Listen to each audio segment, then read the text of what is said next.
Rice. It is found all around the world, but differs in how it's cooked. Rice can take on tons of different forms, from sweet to savory, even crunchy. And in this episode, I'm gonna be definitely out of my comfort zone for some of these dishes. I feel like I'm out of my element for a lot of this. I feel like I'm trying so many new things with this dish. Make loose rice, make loose rice, make loose rice. Today, we are looking at 5 rice dishes from 5 countries to see how creatively people use this one ingredient around the world.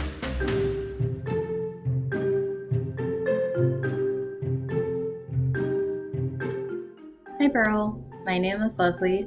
I currently live in Chicago, Illinois in the United States, but my family is from the country of Laos. The dish I want to share with you today is called Nam Khao, or crispy rice salad. Nam Khao is prepared by crumbling up fried jasmine rice balls that have been seasoned with red curry paste, eggs, sugar, kaffir lime leaves, and shredded coconut. This is a really heavy pot, so I'm calling in reinforcements. Leia, come on down! Woo! Audience applause. Oh, it's heavy. Oh, rice facial. Rice facial, yeah. Let that cool now. I'm using these lime leaves. Often you're gonna actually see them now called makut lime leaves. These smell so amazing. Like my whole kitchen is smelling like them. They are so flipping fragrant. Ugh. Nam Khao is finished off by mixing in fish sauce, lime juice, salt, cured pork, pork skin, cilantro, green onions, and roasted peanuts. Leia found this cured pork for us and she had to go on an adventure. This was really difficult for her to find. So first of all, mazel. Second, this is raw. I mean, it says that it's raw in the package, and in the recipe, it says to just use it like that, but I'm a scaredy cat, so I'm just gonna fry it up because the package says that you can fry it up. I'm just being a little scared, and I don't think I'm alone in feeling a little scared about that. And I think, like, crispy, this will be really good. And yeah, I'm going a little rogue on the recipe. Oh my God, I am not eating this raw. There's no way. It smells really good, to be honest, but the rawness of it still frightens me. I feel like I should try this raw. Like, I don't want to be that person. I still think I want to cook it, but like, maybe I don't want to cook it and I should try this raw. I'm gonna try it raw.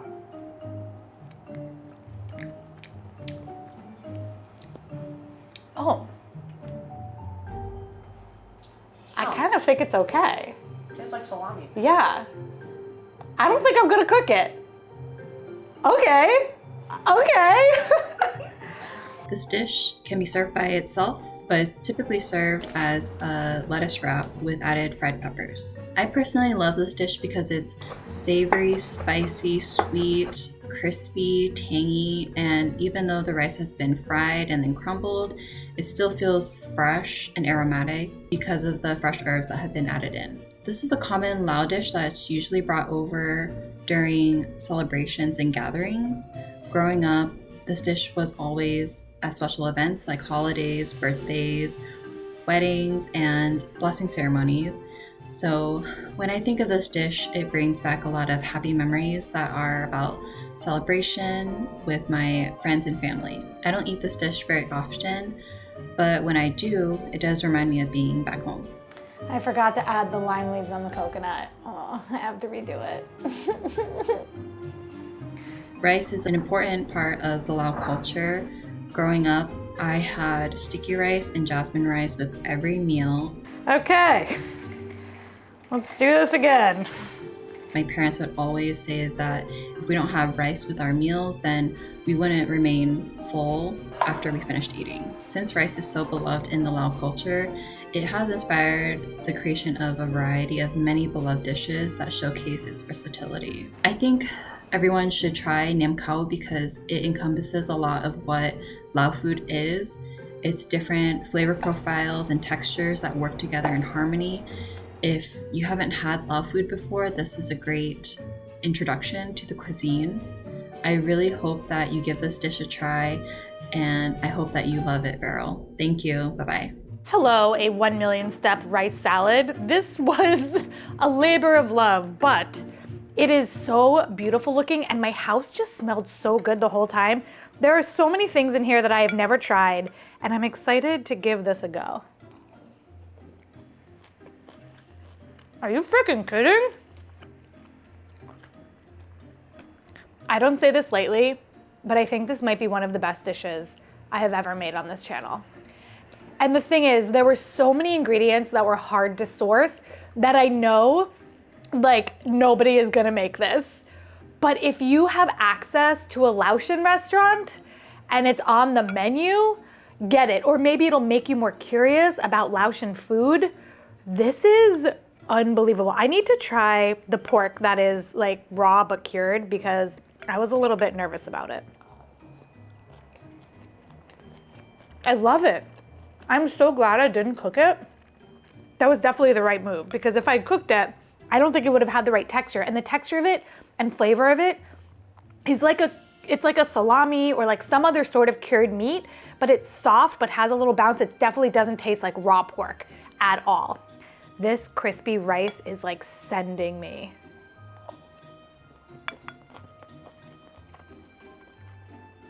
And the chewiness of the pork skin is so good. It's something I've never had before either. I've never had this before. I feel like I'm trying so many new things with this dish. Cured pork skin, sliced, first time. And the first time with the cured pork. Everything is just coming together to make like something where my taste buds are dancing. I'm gonna make it as a lettuce wrap.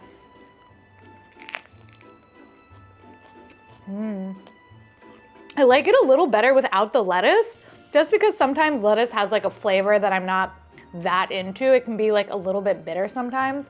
And this is butter lettuce. Oh my God, this salad. I did not know that rice could do something like this and that rice could make a dish like this. This has opened my eyes to how amazing and versatile rice can be and how different it can be country to country. What a banger way to start the episode. It's just like incredible. It's incredible. On this channel, we talk about foods from all around the world, and in doing so, we hear a lot of languages from around the world. And if there's one thing that I've learned is that learning a new language is a great way to get closer to another culture. And learning a new language can be difficult, but that is where Rosetta Stone, the sponsor for today's episode, comes in. They have an amazing language learning system that's immersive, so you're not just using flashcards and memorizing things, but rather you're learning from native speakers and using your own intuition. Él necesita una toalla. It's definitely a different way to learn a language, but I have found it to be so helpful. You'll learn, of course, vocabulary, but you'll also learn pronunciation with their pronunciation guides. If you say something right, you'll hear this noise, anteojos del sol. And if you need to try again, you'll hear this noise. They have tons of lessons that are 10 minutes or less, so it's not a huge investment of time. You can do it while you're lounging on the sofa, perhaps while you're cooking, not yet, and biding time while something bakes in the oven. There are tons of languages to choose from, so you don't need to pick one and stick with that. You can bounce around and find one that you really enjoy. One of my favorite parts about Rosetta Stone is if you're going to be traveling, you can download the lessons and play them offline, which is great for long plane rides. This holiday season, you might want to consider giving the gift of language. Right now, using the link in my description, you can get 60% off their lifetime subscription, meaning you'll have access to all their lessons in all their languages for life. Learning other languages can definitely be difficult at times, but it's very rewarding and will definitely open up the world to you in ways you never expected.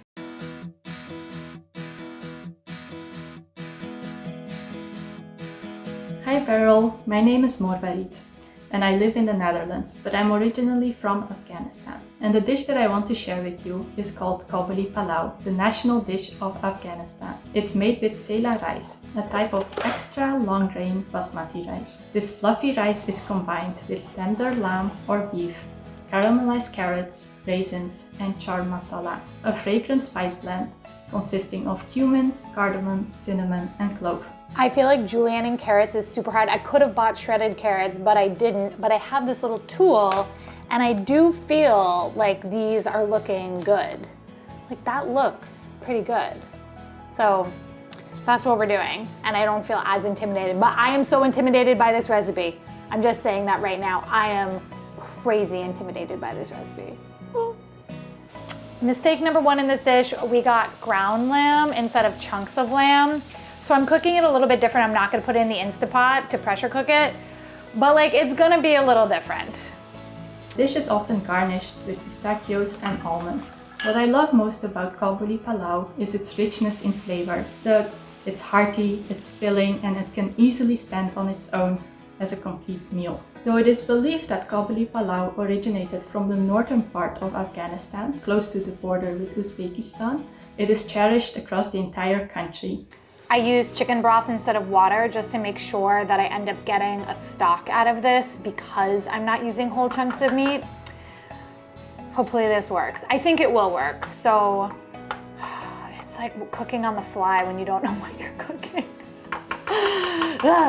It is a dish of celebration, often served at family gatherings, weddings, or other festive occasions. This dish reminds me of my parents because it is one of their favorite meals. Rice plays an important role in Afghan cuisine, where a meal is never complete without it. It's not only used as a staple side dish, but also is often the star of the dish, like in the case of Qabuli Palau. Psyching myself up because I need to make loose rice and I really struggle. So like, make loose rice, make loose rice, make loose rice. I can do it.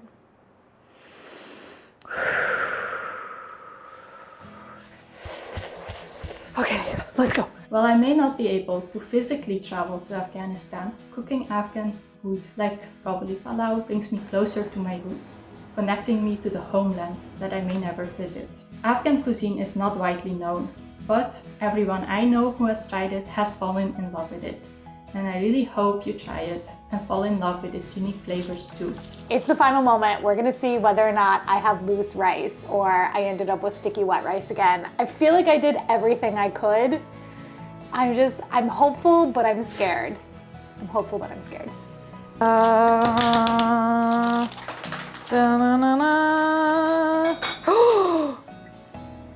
Oh, it might be a little sticky. Is it? No, it's not that loose. I mean, I don't know what I did wrong. I think what I did wrong is that I'm not an Afghan auntie. Like, that's the problem. I'm just a girl in New York City trying these things for the first time on camera. I think it's gonna taste good. Rice, why? Qabuli Palau is the perfect introduction to Afghan cuisine with its perfect blend of sweet and savory. Enjoy! I don't know why I struggle so much to make loose grained rice, but every time I have tried to do it, I have failed. And once again, I have been unable to do it. However, I still think this is going to taste good. But like, bummer. Come here, carrots and raisins. It still tastes great. I actually kind of like that the rice is sticky. The carrots and the raisins elevate this dish to another level. The lamb is super savory and the rice actually has a ton of flavor from the onions, probably from that sugar water, from the spice that we put on it, from what else did I put in there? The lamb broth. There's a lot going on in here and I wasn't sure how it was all gonna come together in the end, but like, yum. I made a lot of this, so we're gonna be eating this as leftovers for a while.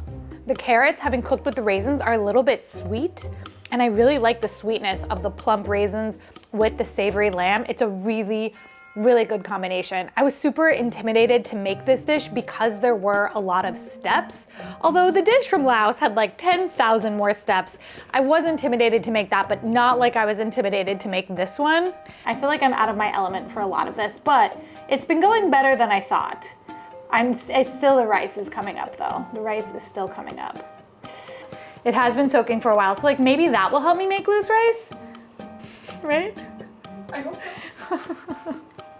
And ultimately, I think the only thing that really tripped me up was the loose rice. Oh, bugger. Like, it's not sticky, but it's definitely not a loose Pulao. I think it wasn't that difficult to make, but it was definitely an intimidating dish to make. I was a little worried that we had totally messed it up because we didn't have the chunks of lamb, but the internet told me it was okay. I just wanna say, I Googled, can you use ground lamb in this dish? And it says yes. So I feel like this might be okay because the internet is telling me I can. But I hope I didn't do Afghanistan's national dish too poorly. You guys will definitely let me know. I know that for sure. Yum. Raisins. I just love raisins in food. I love an unexpected raisin, you know? I wouldn't think necessarily to put raisins in this, but it was the right move.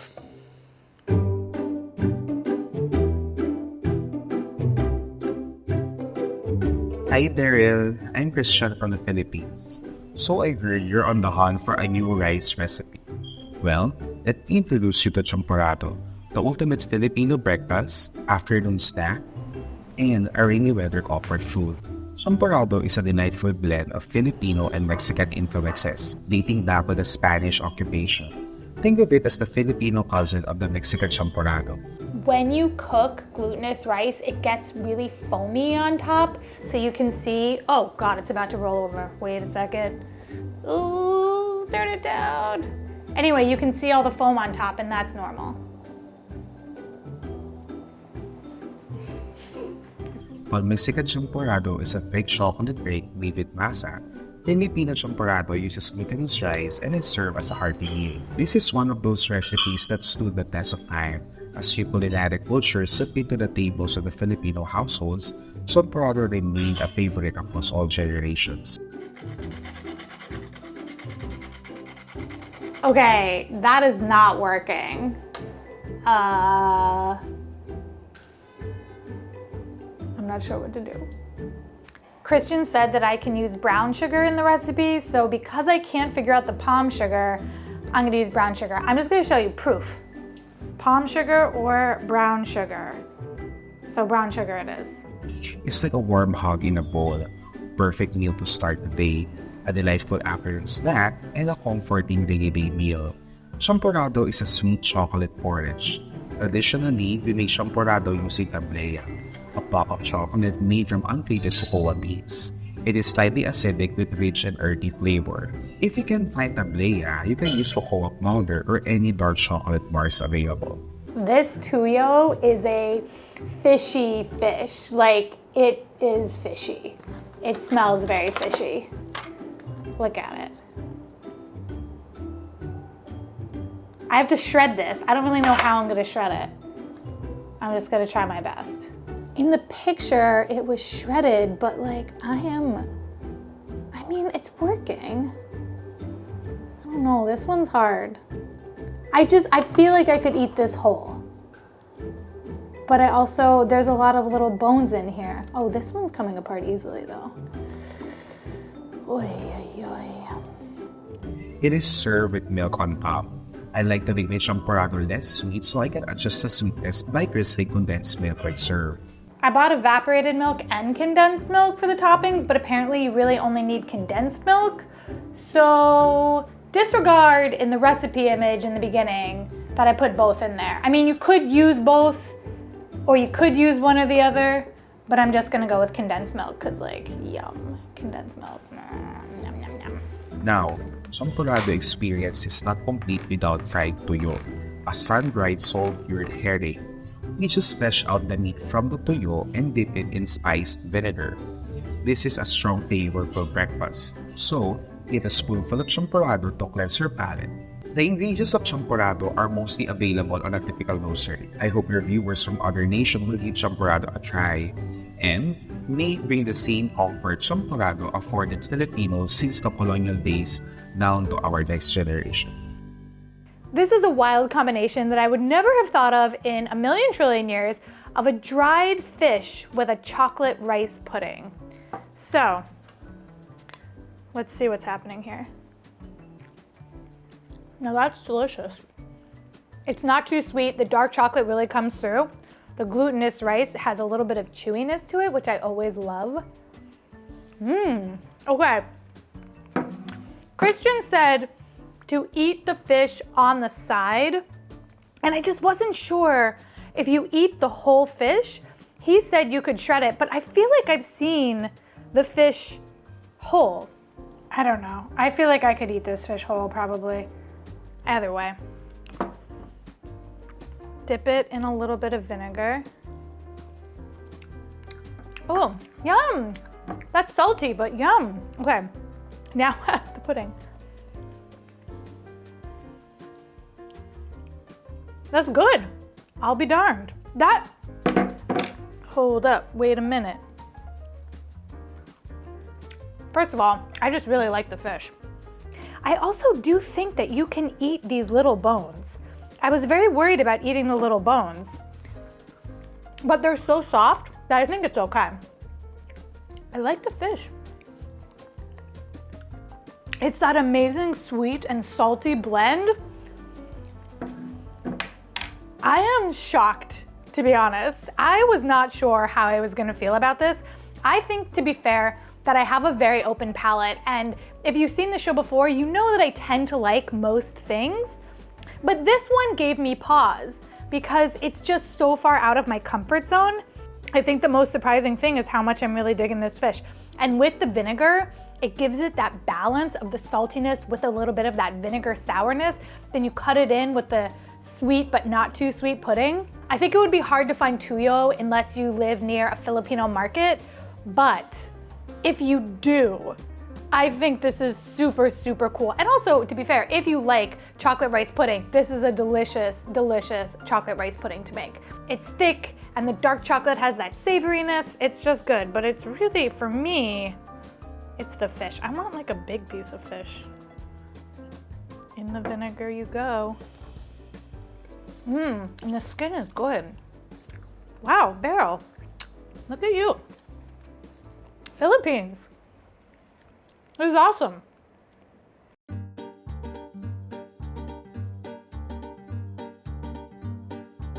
Hi Beryl, my name is Rafaela and I'm originally from Venezuela but now I live in Mexico. I live on a small island called Isla Mujeres. So today we're talking about rice and I thought your episode needed a drink. So today I'm going to be talking about Chicha de Arroz con Piña, which would translate into cooked pineapple and rice drink. And if you've never had chicha before, chicha is basically a cereal smoothie that is served very cold. Now I have this entire pineapple and I'm curious, when I eat it, I get like itchy tongue in the back of my throat. Does anybody else feel like that? But also, does anybody else not feel like that? Because I feel like most people I know get itchy when they eat pineapple. So I'm definitely curious about pineapple itchy throat tongue with you all. Chicha was a drink that was pre-Hispanic. Before, the main cereal that was used was corn, because we have to realize that the rest of the cereals were introduced into the continent by the Spaniards, so we didn't have rice before. I had to take some water out because you want to just cover the pineapple. I'm not sure if the pineapple is just covered, but I think it's just covered. So I'm gonna go with that. I think it looks good. What used to happen, at least in some of the states in our country, because we are a multicultural country, we're very mixed, so we have influence from everywhere. We use rice, and we also use oatmeal. You could use also barley. No. Nope. No. What the? This pot is going to be the death of me. Come on. Okay. Okay. What used to happen is that our native people, they used to cook the corn, and then some women were selected to chew the corn once it was cooked, and it was thrown in a clay pot and was left out to ferment to produce an alcoholic drink. And the bacteria present in their saliva and the enzyme would speed up the process of alcohol making. Nowadays, chicha is made out of many cereals. In our country, we use corn. My drink is very simple to make. The ingredients are pineapple peels, whatever you're gonna discard from your pineapple when you clean it out, and rice, sugar, and some spices. This really reminds me of my food waste episode when I was using things that you would typically throw away, because using the pineapple skins in this way, like, I would normally just throw them away. That food waste episode is really good, and I think I learned a lot, and if you watch it, you would learn a lot. I'm gonna leave it in the description.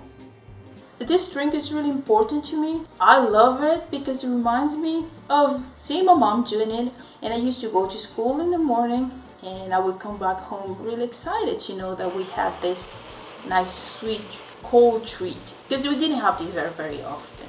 And now that I grew up and I have a son, he also loves it. Rice is very important in our culture. It's a staple. Whenever you go grocery shopping, of course you're gonna get rice. It's very versatile, it's affordable, it feeds a lot of people. You can do savory dishes. Rice pudding is very popular. Arroz con leche. It has so many uses and it's so important to us as a culture. Rice is the star of this dish because it's something that we always have. We always have that in there in our pantry and we're just waiting for the pineapple to show up. It's very hard to mess up. We all have rice at home and give it a try. I don't think you're gonna regret it. And if you have children, I'm pretty sure they're gonna like it too.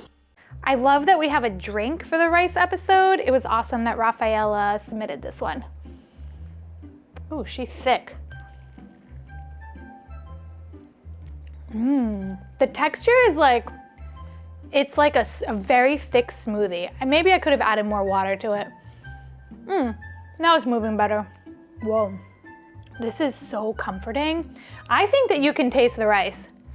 The pineapple reminds me of a piña colada, but the texture is kind of like a smushed banana, like she said. I love when we have drinks on the show because they're always really surprising to me. I like how this dish used the skin of the pineapple, which reminded me of my food waste episode. To be fair though, I have made one other drink with pineapple skin from Lesotho, and that was in my ginger episode. So I'll leave a link in the description if you want to see that. And if you're like, oh, I have all this pineapple skin and I want to make multiple types of things with it, you can now. Because I'm sure a lot of people are asking themselves what to do with pineapple skin on a daily basis. When you added the rice and the sugar, everything cooked together and the skins became like soft. Not squishy soft, but like very pliable. When I cooked the rice, I didn't want it to be super, super soft, but you wanted it to be like medium soft so that you could still squish it, but not that it was super squishy, you know what I mean? The drink is sweet for sure, but definitely not too sweet.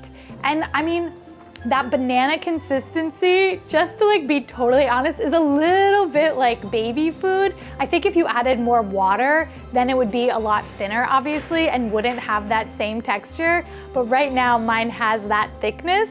So like maybe you could say it's a thick smoothie, but you could also say the other thing I said.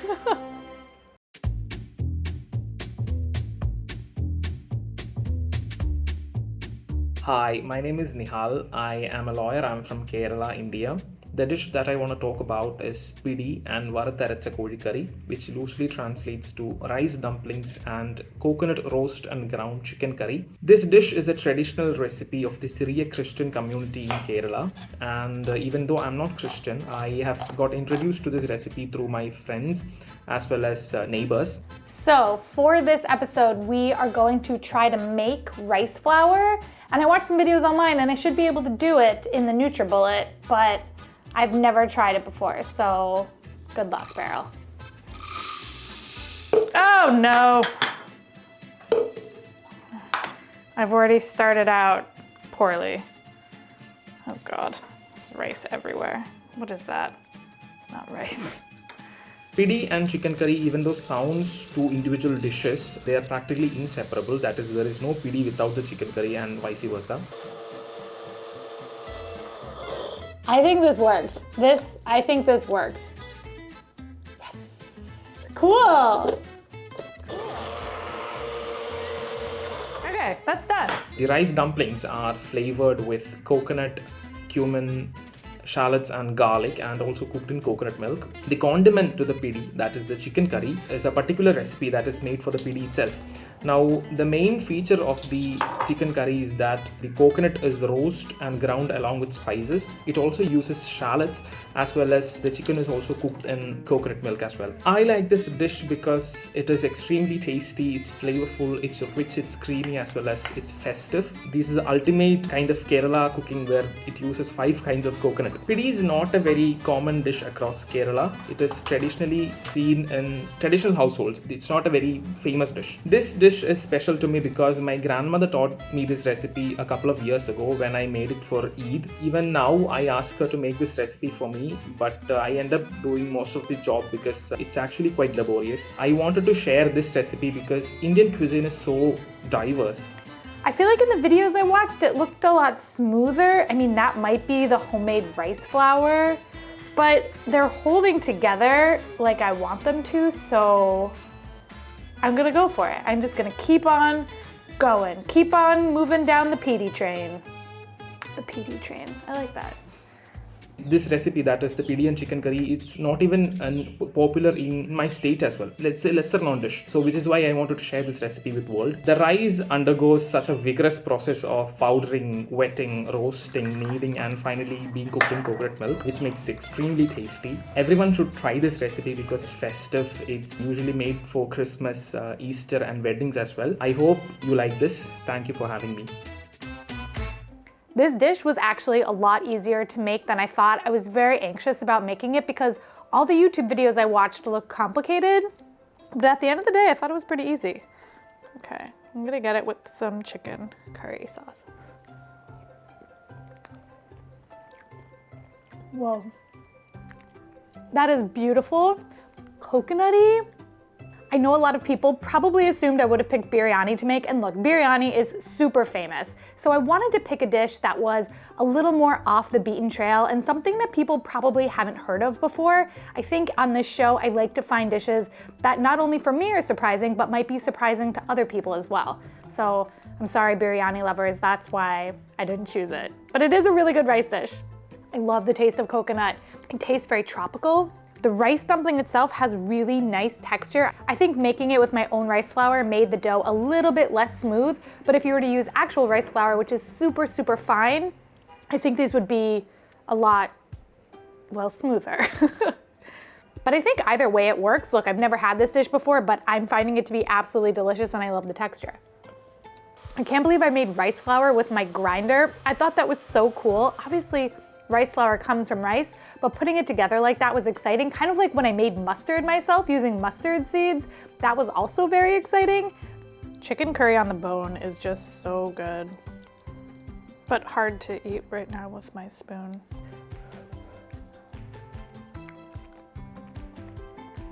So different from anything I've ever had. I love it. And the flavor profile itself, I think is different to what you assume Indian food tastes like. You can taste the flavors of the South in this, which I think is so fabulous. I also love curry leaves, and anytime you put curry leaves in something, I think it just makes it better. I think Pidi is a really cool choice. I hope you enjoyed this episode all about rice. Until next week, I'm leaving you with our chicken and rice episode and another video that YouTube thinks you're gonna love. I will see you all next week.